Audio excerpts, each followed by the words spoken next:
Elsa, bonjour. Sandrine Rousseau veut-elle rétablir la peine de mort, la mort sociale? Sans doute.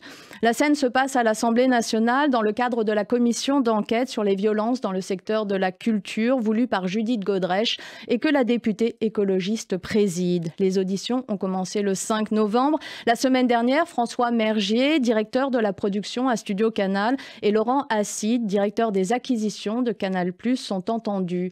Peu de films se montent sans leur aide. Madame Rousseau le sait et leur soumet le cas de l'auteur-réalisateur Nicolas Bedos, récemment condamné en première instance à 1 an de prison, dont 6 mois avec sursis pour agression sexuelle, mais qui interjette appel, de nouveau présumé innocent. Elle veut savoir, dès lors qu'il est condamné, demande-t-elle, quelle serait votre politique en matière de production de films, par exemple, que feriez-vous?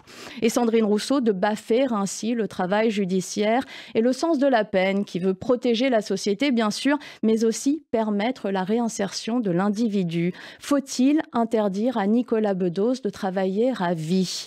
Madame Rousseau paraît le suggérer à ceux qui détiennent le pouvoir de vie ou de mort sur ces films, comme réalisateur ou scénariste. Son interrogation réclame une peine à perpétuité. Et le pire, c'est qu'elle l'obtient dans un sourire. François Mergier lui répond: on a reçu un scénario écrit par lui il y a 10 jours et on l'a refusé. Voilà. Oui, voilà comme en est un producteur-procureur. Mais voilà, c'est un peu court pour une mise à mort sociale. Alors Mergier complète: on a un rôle, on ne va pas mettre en lumière des gens qui viennent d'être condamnés. Si la peine est confirmée, pourra-t-on mettre en lumière celui qui l'aura purgé? Voilà une discussion qu'il faut oser. Voilà, vous pourrez lire ce billet dans la revue Franc-Tireur en kiosque cette semaine. Vous y lirez ce billet, mais aussi le franc-parler de Caroline Fourest, bien sûr. Ça s'appelle Tête haute, main sale, où il est question du RN, qui fut FN, et qui veut la sévérité judiciaire pour les autres, sans pour autant accepter le travail de la justice pour lui. Marine Le Pen risque l'inéligibilité dans l'affaire des assistants parlementaires en procès actuellement, et elle crie à l'assassinat politique. Hier encore, elle criait au laxisme.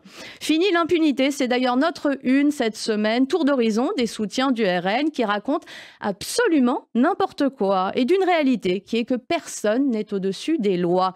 Et Dynastie en péril, c'est un article de Benjamin Cyr et qui illustre lui aussi cette une. Jordan Bardella est prête à succéder à sa patronne en cas d'inéligibilité, mais le clan Le Pen est-il prêt, lui, à voir disparaître son nom de l'affiche? LFI, la groupie du terroriste Yann Barth vous résume Georges Ibrahim Abdallah, le militant libanais, icône de la gauche radicale, condamné en 1987 pour meurtres et attentats et qui sera peut-être bientôt libéré. Pour le plus grand bonheur de Mathilde Panot, Thomas Porte ou Louis Boyard, entre autres. Et Trump cherchait la faille, que veut-il? À quel jeu joue-t-il? David Medioni nous décrypte Donald Trump qui, côté pile, promet de sanctionner les universités qui laissent des étudiants juifs subir le pire, côté face, s'entoure de profils troubles et qui interroge sur ses intentions. Qui se cache derrière la haine antisémite qui s'empare du foot? C'est notre grand dossier cette semaine, une enquête en fait, la haine hors jeu.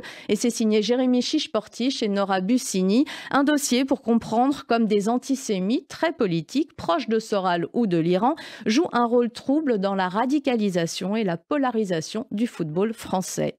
Et puis Guide des ténèbres, c'est un papier de Shala Shafik, le guide suprême iranien. L'ayatollah Khamenei serait dans le coma, régulièrement donné pour mort, le corps des gardiens de la révolution islamique d'Iran, dont la majorité du peuple veut la chute, joue sa survie avec cette succession à venir. Le portrait qui fâchera Bezalel Smotrich cette semaine, colon qui s'en dédie. Le ministre israélien des Finances est en guerre contre les Palestiniens, auxquels il ne veut accorder aucun droit, pas même celui d'avoir un État. Portrait de celui qui choque en Israël et à l'international. Plein de choses encore dans ce numéro 158 de Franc-Tireur et comme chaque semaine, l'éditorial de Raphaël Enthoven. La leçon de Sisyphe et qui nous parle de l'époque affreuse de Trump, de l'Amérique tombée entre les mains d'un prédateur, d'un traître et d'un pantin de Poutine, de l'Ukraine qui risque d'être sacrifiée, de l'extrême droite qui embrase l'Europe et la France et de la gauche wokiste perméable à l'islamisme. Alors, pourquoi continuer de se battre ? parce que, nous enseigne Sisyphe, parce que la seule défaite est de baisser les bras. Le reste, c'est Raphaël Enthoven qui vous l'explique et c'est brillant, comme souvent. Voilà, la raison est un combat, c'est le nôtre à Franc-Tireur, combattre toutes les formes d'extrémisme aussi. Lisez-nous, rejoignez ce combat et la lutte pour que la nuance survive dans un monde qui n'a de cesse de se radicaliser. Belle journée à tous.